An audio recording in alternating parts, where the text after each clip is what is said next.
Sun City book lovers, welcome to Meet the Author. This show is made possible by Sun City Hilton Head Lifestyle Services, giving us a chance to learn more about the books we want to read and the people who create them.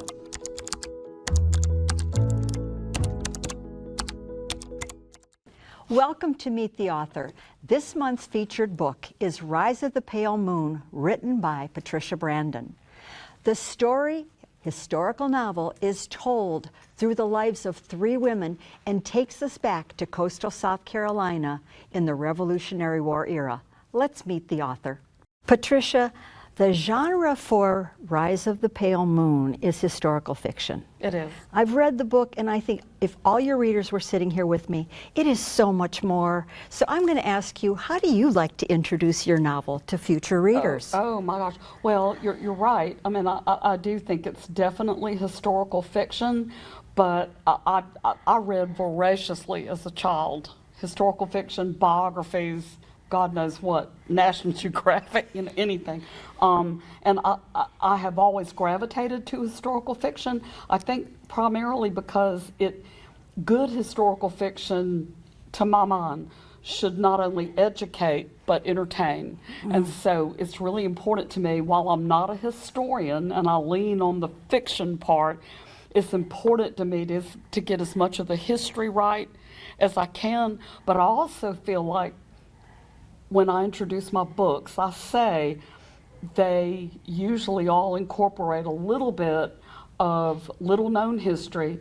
There's a touch of romance. There is always the theme of, no matter how desperate the conflict, good over evil. And I feel like that all of my books help people to connect emotionally with issues from the past and lessons from the past. And for this book in particular, there's of course a lot in there about slavery because it involves an indentured servant, the three female protagonists, an indentured servant from London, a chattel slave who was raised on the fictional Montague Hall plantation, and also Ashwea, the Catawba Indian girl who is captured by the Cherokee and traded into slavery. So in this novel, you get a picture of what each of those pieces of servitude looked like. Does that make sense? Oh, it does. And we're gonna, how they felt and all that. Right. We're going to talk about those themes and lessons a little bit later in the interview, I hope. But let's learn a little bit more about you. I read that you've described yourself as homegrown. Yeah. You are, if I remember correctly, you are raised, braised, and cured in the Deep South, in the charcuterie of the Deep South. And I love charcuterie.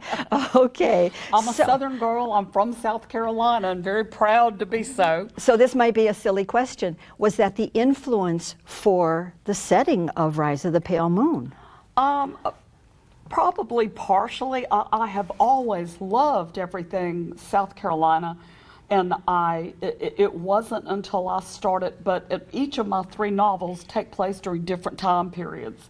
So this is the one that goes furthest back, that starts just before the American Revolution in South Carolina. But as I began to read up on the time period, I realized that the South Carolina played a huge part in the Revolution. Yeah. We had some of the biggest and bloodiest battles and that kind of thing. And of course, we were, of course, secession came much later after the Revolution, but South Carolina just is an integral part of the United States history. And so I wanted to delve into more of that history in our state. So yeah, that probably did play a part. Well, thank you, because I love books set in where I live. Yeah. I really do. It touches my heart. Yeah. Now, you have, as you said, written two other historical novels, and you've also written a memoir. But going back to the historical novel, those are always research-driven. And you mentioned in your author notes of Rise of the Pale Moon that this was the most difficult research that you put together. Why was that? It was. Well, what I discovered, there's plenty of research about the battles, about the Revolution, about, South Carolina, the form of government then, what was happening in the colonies, but there's very little about the daily lives of an indentured servant, of a slave. What did they drink? What did they wear? What did they eat? Did they have church? What did they do for church? So I mean, just the kinds of things that we take for granted, there's not, and there's even less for Native Americans or indentured servants. So that part of the history surprised me that it took that much. But that's what drew us into the book, though, is that you put it into that daily life. That I found that intriguing. Oh, I'm now, so glad. All of our audience needs to hear, while that was difficult research, you actually came up with something very interesting, a family connection to one of the real characters in your book. Tell us about that. I did. If you are familiar with the South Carolina state seal, the woman kind of holding the scales of justice thing is based on Emily Geiger, spelled Geiger. A lot of people pronounce it Geiger, but it's actually Geiger. And she lived with her father, John, in around the Sandy Run area, kind of just outside of Columbia, but going this way. And they were ardent patriots.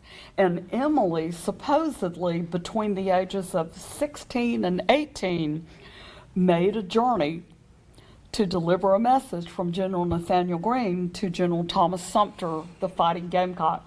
And so there are several versions of how that ride went. I read all of them and decided to kind of make an amalgamation sort of the accounts. So in the book, without going into too much detail, my heroines meet up with her in some way, shape, or form. And so the story goes from there with her. But what I found out was my people that came over here from St. Margrethen, Switzerland on my mother's side, back in, I don't know, the early 1700s or so. I mean, they've been here for a while. Well, they were the Kunstler family from Switzerland, and it eventually was Anglicanized to Kinsler. So there was a young woman who, of course, is an ancient ancestor of mine named Dorothy Kinsler. My mother's first name was Dorothy. I don't know if there was ever a connection, but I'm going to say there was. Author, I can do that. Anyway, so Dorothy, my relative, married a major, I think it was John Geiger. She married first a Geiger, who was a relative of Emily's, and then when he died, she married his first cousin, another Geiger. So she became, let me see if I have this right, an aunt by marriage to Emily Geiger. So, of course, I was astounded to find that connection between our families. And then later on, I met a woman, her name is Kay Geiger James, and she lives in Sandy Run now. And she has taken me, she's a descendant of Emily's, and she has taken me to all those grave sites. I've seen Emily's grave and all of that. Now we go to exercise class together. So I exercise with a descendant of Emily Geiger. See, so that might have been difficult research, but how cool was that? It's very cool. Okay, yes. Now talk about characters in the book. I felt like your three female protagonists, whenever they were on the page, they just welcomed me in. And they all had such unique stories. So how did you develop their voice, their personality to, again, as you say, educate, but also entertain us? How did you do that? Well, without getting into politics, it seems like today that a lot of folks focus on the evils of the North Atlantic slave trade. And granted, it was certainly evil. But as I began to do research for this time period, what I discovered was there's not one country or race or creed, and this is mentioned in the book, where slavery hasn't been practiced. We've all either been the enslaved or the enslaver when it comes to our country, our race, or whatever. So, sadly, the United States is not alone. There's been evil all over the world.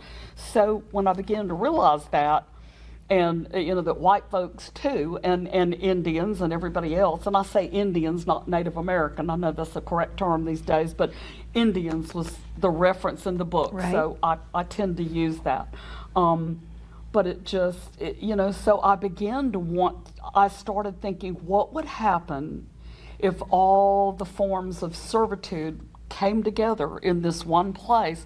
How would they interact with each other?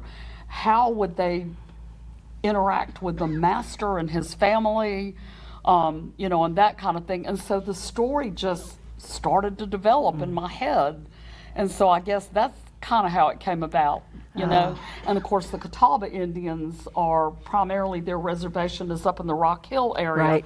And my oldest daughter went to college at Winthrop, so I was a little familiar with that area. So I guess that's kind of how I came up with the idea, and I like to put some lesser known history in my books for that reason. The Catawba Indian heritage, as if focused into the book, was fascinating. Yeah, and it was, added such a unique dimension, especially in how she can't give anything away about how she actually interacts with the other two female. I didn't realize, I thought all the Indians were friends, you know what I'm saying? I mean, during that time. And they, the Catawba captured the Cherokee, and the Cherokee who fought for the British captured the Catawba. And so, I looked at it and I go, daggum, everybody picked sides, and did their thing. So. It was. Now, I know she's not one of the three main characters, but there's Lucy. And Lucy actually goes through a life lesson with these three protagonists in the book, and it's beautiful. But part of the tragedy for Lucy is that she does become paralyzed, which also reflects on somewhat your experience. Was that difficult to write? No, actually, it's very therapeutic for me, because I could give Emily, I'm thinking Emily Giger, I could give Lucy, who is the plantation master's daughter in the story. And yeah, she makes quite a transition in the book. But I had started thinking about what I was really thinking about, this is the honest to gosh truth. The reason why I made her paralyzed is because I had to come up with some kind of reason to get them from one location to another. And in the book, that's part of the reason why they leave the plantation area and make this journey to where they went, was for Lucy. So, but actually, with all of the symptoms that I gave her, she did not have what I have. It was more like multiple sclerosis kind of thing. But of course, they did not know all of that back then. They just knew she was losing her function. Right, and that again was so interesting, because it was really one of the female protagonists that seemed to drive the need, and the children were the ones driving the way to help Lucy, which was such an interesting part of the story. Which leads me to one of my last questions, and that is, your book, when you look at the three characters, each of them with their own situation, their own culture. When you look at the times, when you look at the attitudes of the era, you give us so many lessons to reflect on in this book. You really do. You. Is there a particular takeaway you wish we would all have? I think, of course, in addition to what I already said about slavery and other issues, because Thomas Paine also makes a cameo appearance in there too, and he's a father that I hope people will realize that even though he was not American, he played a huge part in teaching the colonists what it meant to really go for the idea of real freedom. So to me, that was a big deal. But I think probably the global overarching idea is that faith, hope, and love are so much a part of the United States in our Constitution, I was amazed at how much of our Constitution is based on Judeo-Christian theology and that kind of thing, and that it is so important for people to reach out to each other to solve any conflict.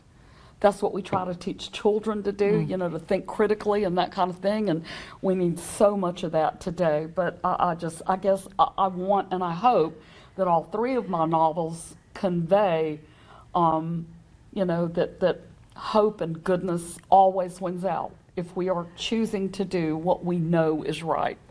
you know. Oh, it's beautiful lessons, beautiful, and so much to think about with each of the characters. What's coming up next for you in your writing? Well, could it be a follow-up to each of those 3 characters as a separate book? it actually is.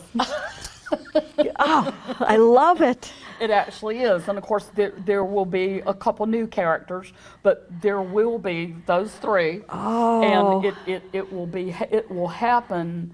And I've never written a sequel, so I'm about 8,000 words or so into it. So I'm hoping to have that one finished by the end of the summer, I hope. But it's the research for that period of time, because of course the revolution was over and there was about 100 or so more years until the Civil War. So, but there was an awful lot of, slavery began to rise again in the Deep South, and post-war profiteering. Oh, yeah. And all kinds of craziness was going on. So, yeah, so it'll all be, there will also be a mystery, touch of love, and, and a lot of conflict. This is like a dream come true for me. So if you've not picked up this book, readers, you definitely, because you got to be ready for that sequel. Oh, thank you so much for spending time. We're anxious for your presentation. Thank you so much for being so welcoming and for reading my book. I really appreciate it. Netflix needs to check this out, too. Bless your heart. Hey, we'll have a big party if that ever happens. I know. Thank you. So maybe just a little bit about how this crazy journey got started, because I didn't start writing until 2014, in that time period when my paralysis stuff happened. But anyway, in 1972, when I was in high school, one of my English teachers, whom I dearly love, wrote in my literary yearbook that she wanted a copy of my first book.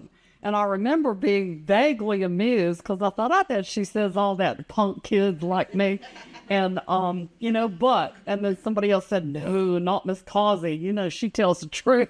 You know how it is. So it made me feel like, okay, she really thinks I can write. So all these years, I've had that yearbook on a shelf. To give you the short version of a really long and crazy story, I literally went to bed normal one Friday night after playing tennis, running up and down stairs, doing laundry, getting ready for a trip to Europe in 3 days, and everything was wonderful. And when I woke up the next morning, within 15 minutes of waking up, I could not walk. My legs were paralyzed, but I didn't know that at the time. So I literally thought, okay, I've done something playing tennis. I've twisted something. They're going to give me a shot. I'm out of here. So when I got to the hospital, of course, they did every test known to mankind. I think they tested me for Lyme disease and Rocky Mountain spotted fever and blood clots and tumors and God knows what else. And I didn't have any of that. So I could not imagine what in the world the problem was. But me being me, when the neurologist came in and it was starting to get dark, so they had literally worked all day trying to find out what was wrong. And he came in and I said to him, hey, doc, I hope you brought me some good drugs, because I got places to go, people to see, babies to kiss. I got to get out of here, and I'm going to Europe in 3 days. And he kind of stopped for a minute, and I remember he took his clipboard and he went, I'm sure he was thinking, whoa, we have a live one here. And he looked at me like I was speaking hieroglyphics, and his bedside manner was less than lukewarm, shall we say. And he just immediately said, Miss Brandon, you're paralyzed. You're never going to walk again. And if the paralysis keeps ascending your body and you can't control your arms and you can't breathe, we're going to need to put you on a ventilator, and your family's going to have to make some big decisions. And in that moment, the best way I know how to describe it, even as an author, is that I just completely disconnected. I don't remember, I remember now, but I didn't remember then what I said, what I thought. It was just like all the air, all the sound, all the sight just got sucked out of the room. And it was just me trying to deal with what he had just told me. But bottom line with all this nonsense is I eventually went to Johns Hopkins because they diagnosed me with something called idiopathic transverse myelitis, which essentially meant we think you have an autoimmune disorder of some unknown origin. Well, the same Dr. Pettit, who was really good to me, came in privately, and he said, "You ain't got that." And I said, "Well, what do I have?" And he said, "You need to go up to Johns Hopkins." At that point in time, he said they have the only transverse myelitis clinic in the country. He said, "But they'll tell you what you have." So I said, okay. So I found a retired nurse friend. We rolled up to Johns Hopkins, and sure enough, to give you the diagnosis, they asked me if I had ever heard of the term surfer stroke. And I hadn't heard of any of this, much less that. And they said, well, it's quite rare. And they said, what usually happens is, they said, to a lot of young surfers between the ages of 17 and I think they said 35, they said when they first hyperextend on their surfboard, they feel a little pop in their lower back, and then within minutes, they're paralyzed. And I'm like, so that's a real thing? And I said, but I was not surfing. I said, but they said, but you did tell us that you were lifting the day before a manual garage door and that you felt a little pop in your back. And I said, yes, I did. That's true. And I said, but I went about my day. I was fine. And they said, no, you weren't fine. What happened was a blood vessel in my spine decided to kink like a garden hose. And so literally from that point on and then through the night, it cut off the supply of blood and oxygen to my lower extremities. So, of course, when I woke up, voila, you were no longer walking Pat. You're now Hot Wheels Pat. And I started thinking back on what that English teacher had said about writing. And I thought, well, you got to sit to do that, So I started writing. So I'm going to kind of go backwards. This is the most recent novel I've written, and it's called Rise of the Pale Moon, and it does take place during the Revolution in South Carolina. So in it, there is an indentured servant young girl from London who comes over here, and she is taken to the fictional Montague Hall plantation on the Ashley River right outside of Charleston. There is also a chattel slave, of course. Her name is Mabel, and she, of course, was born and raised on that same plantation. And then there's a Catawba Indian girl named Ashwea, who is traded into slavery, captured by the Cherokee, who at that time fought on the side of the British Crown. And so, what could go wrong with those three, right? So that's kind of the basic setup. So in the book is another real life South Carolina native, and she is depicted here on our state seal. Her name is Emily Giger. And as the story goes, there are several versions, but supposedly young Emily, between the ages of 16 and 18, made a historic horseback ride from, she delivered a message from General Nathaniel Greene. I'm just going to tell you briefly about the other two books, just so you know. And I think my friend Kit was passing around the description on the back of each book. If you wanted to read them, they're over there. But this book, A Rule of Life, was the easiest for me to research because it's a lot of it is highly autobiographical. I think I told you that I worked at a girls' camp in North Carolina when I was in college. So this was in 1975, and it is hands down the summer of my life. It was absolutely wonderful. And so what I found out, because I always wanted to write a book about this is in the Cashers, Sapphire, North Carolina area, if you're familiar with that part of western North Carolina. So I always wanted to write a book about the camp because I loved it so much, and I made so many friends there, and we had the time of our lives. And so I started doing research a little bit on the camp. So the camp was started in 1919, which I found fascinating for a girls' camp because women's suffrage was just beginning to crank up. Prohibition was cranking up. World War I was ending. The Spanish flu was ending. So there was a lot of nonsense, going on around them at the time. What did they call them? The Red Riots of summer that were race riots that were going on up north were also going on. So I started thinking, okay, how can I take my 1975 camp experience and weave it into somewhere, because I wanted it to be historical fiction. So this book is about a group of 4 counselors, and it is actually me and 3 of my friends that were there. And we were all from different parts, different states. I was the only South Carolinian. The story weaves around these 4 counselors that discovered that there has been in the local area an attempted kidnapping, a murder, some missing youth, and of course this is a brand new camp for girls. So once again, there's some mystery, there's a lot of conflict, there's a little romance, a little something for everybody. And what I discovered while I was there is that all these little girls would end up in my cabin to talk about their problems. And I realized that no matter how much money they came from or whatever, that, they had junk in their life just like everybody else. And my best friend, Nancy, no, she's not there yet. Anyway, my best friend, Nancy, told me one day, she said, "What are you majoring in?" And I said, "Education." She said, "You need to be a counselor."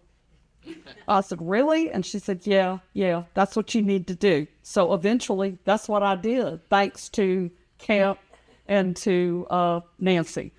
This book right here, that was my very first novel, and it was called The Center of Gravity.